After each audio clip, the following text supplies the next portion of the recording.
Hello ಎಲ್ರಿಗೂ ನಮಸ್ಕಾರ. ಮೊದಲ ಮ್ಯಾಚಲ್ಲಿ ಚಿಂದಿ ಪರ್ಫಾರ್ಮೆನ್ಸ್ ಕೊಟ್ಟು ಭಾರತ ಗೆದ್ದಿದ್ದಾಯಿತು. ಇನ್ನು ಎರಡನೇ ಟೆಸ್ಟ್ ಮ್ಯಾಚ್ ನಡೀತಾ ಇರೋದು ಕಾನ್ಪುರ್ನಲ್ಲಿ.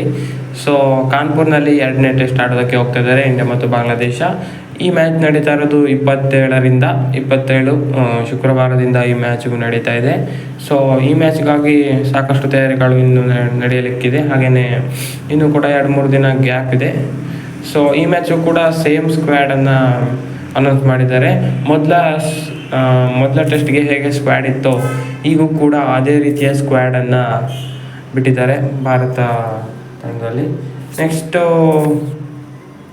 ಪ್ಲೇಯಿಂಗ್ 11ನಲ್ಲಿ ಏನಾದರೂ ಬದಲಾವಣೆ ಮಾಡ್ತಾರೆ ಅಂದರೆ ಪಿಚ್ ಮೇಲೆ ಡಿಪೆಂಡ್ ಇದೆ ಅಂತಲೇ ಹೇಳ್ಬೋದು. ಯಾಕಂದರೆ ಹೋದ ಪಂದ್ಯ ಸ್ವಲ್ಪ ಸೀಮರ್ಸ್ ಬಿತ್ತು ಅಂತ 3 ಸೀಮರ್ಸ್ ಆಡಿಸಿದ್ರು ಅಂತ ಅನಿಸುತ್ತೆ.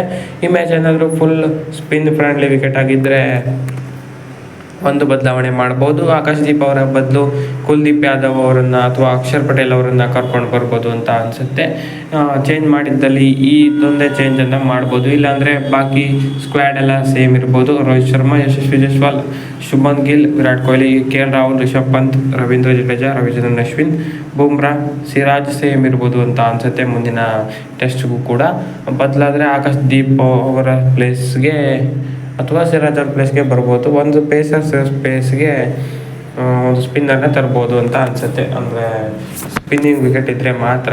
ಇದೇ ಥರ ಪಿಚ್ ಇದ್ದರೆ ಸೇಮ್ ಟೀಮನ್ನೇ ಹೋಗ್ಬೋದು. ಸೊ ಚೇಂಜ್ ಏನು ಮಾಡೋಕ್ಕೋಗಲ್ಲ ಅಂತ ಅನಿಸುತ್ತೆ. ಸೊ WTCಯಲ್ಲಿ ಭಾರತ ತಂಡ ಟಾಪಲ್ಲಿ ಇದ್ದು ಅದೇ ರೀತಿ ಮುಂದುವರಿಸ್ಕೊಂಡು ಹೋಗಬೇಕು ಅಂತ ನಮ್ಮ ಆಶಯ. ಸೊ ಇದಾಗಿತ್ತು ಈ ವಿಡಿಯೋ. ಹೆಚ್ಚಿನ ವಿಡಿಯೋಗಾಗಿ ದಯವಿಟ್ಟು ಸಬ್ಸ್ಕ್ರೈಬ್ ಮಾಡಿ. ಸೊ ಮುಂದಿನ ಪಂದ್ಯ ಇರೋದು ಕಾನ್ಪುರ್ನಲ್ಲಿ 22ರಿಂದ. Thank you.